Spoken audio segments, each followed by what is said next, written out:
Legenda Nusantara saat Raden Patah tumbangkan Mojopahit.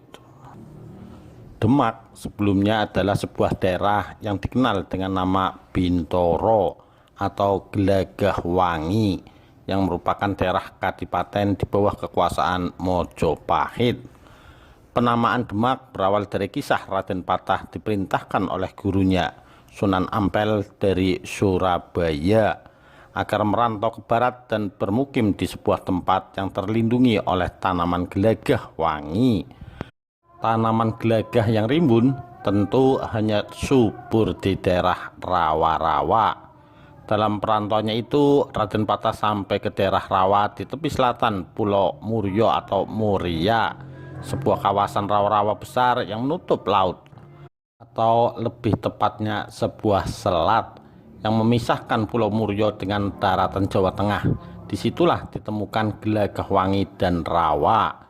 Kemudian tempat tersebut dinamai Raden Patah sebagai Demak. Menurut Slamet Muljana 2005, Raden Patah diangkat sebagai bupati oleh Prabu Brawijaya dan Gelagahwangi diganti nama dengan Demak dengan ibu kota bernama Bintoro. Dari nama wilayah baru itulah Raden Patah kemudian dikenal sebagai Pangeran Bintoro di kaki Gunung Muria. Setelah merasa kuat karena memiliki daerah yang strategis dan mempunyai dukungan baik dari Wali Songo dan kerajaan-kerajaan Islam di Jawa, maka para wali memerintahkan agar Raden Patah menjadikan Demak sebagai kerajaan Islam dan memisahkan diri dari kerajaan Mojopahit, seperti dilansir dari buku Ensiklopedia Kerajaan Islam di Indonesia. Tekad untuk mendirikan kerajaan Demak yang merdeka menjadi semakin bulat mengingat daerah Demak mempunyai peluang untuk berkembang pesat menjadi kota besar dan pusat perdagangan. Raden Patah kemudian mengumpulkan para pengikutnya baik dari masyarakat Jawa maupun Cina untuk melaksanakan perlawanan terhadap kerajaan Mojopahit. Dalam perlawanan itu, Raden Patah juga mendapat bantuan dari beberapa daerah lain di Jawa yang sudah memeluk agama Islam seperti Jepara, Tuban, dan Gresik. Setelah berhasil mengalahkan Mojopahit, Raden Patah pun kemudian mendirikan kerajaan Islam Demak. Dalam cerita yang lain, setelah merobohkan Mojopahit, Raden Patah kemudian memindahkan semua alat upacara kerajaan dan pusaka Mojopahit ke Demak sebagai lambang tetap berlangsungnya kerajaan kesatuan Mojopahit, tetapi dalam bentuk baru di Demak. Ada banyak versi tentang tahun berdirinya kerajaan Demak. Menurut Slamet Muljana dalam buku Runtuhnya Kerajaan Hindu Jawa dan Timbulnya Negara-negara Islam di Nusantara, kerajaan Demak berdiri pada tahun 1478 atau setahun sebelum berdirinya Masjid Agung Demak. Sementara kebanyakan sejarawan berpendapat bahwa kerajaan Demak berdiri pada tahun 1500. Asumsi yang mereka bangun adalah bahwa perlu rentang waktu 21 tahun semenjak didirikannya Masjid Demak untuk membangun fondasi kemasyarakatan dan menyusun kekuatan di Demak.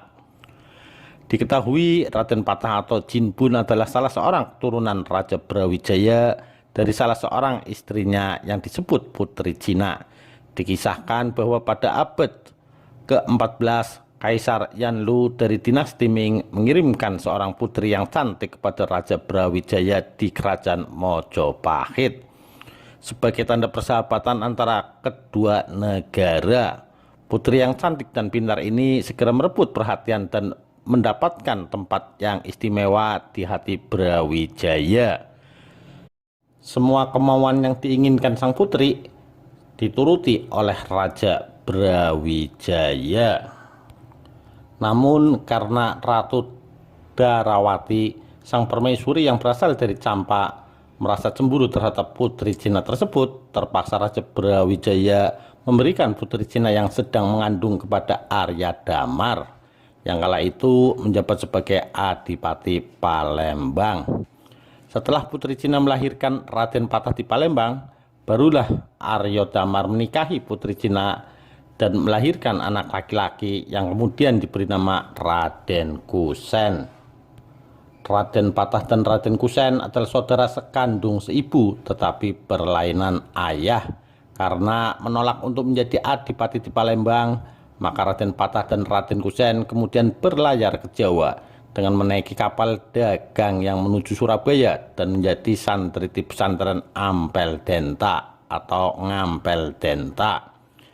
Di pesantren tersebut, Raden Patah mempelajari ajaran Islam bersama murid-murid Sunan Ampel yang lainnya seperti Raden Paku atau Sunan Giri, Maulana Ibrahim atau Sunan Bonang, dan Raden Kasim atau Sunan Derajat. Sementara Raden Kusen kembali ke Mojopahit dan diangkat menjadi Adipati Terung oleh Prabu Brawijaya.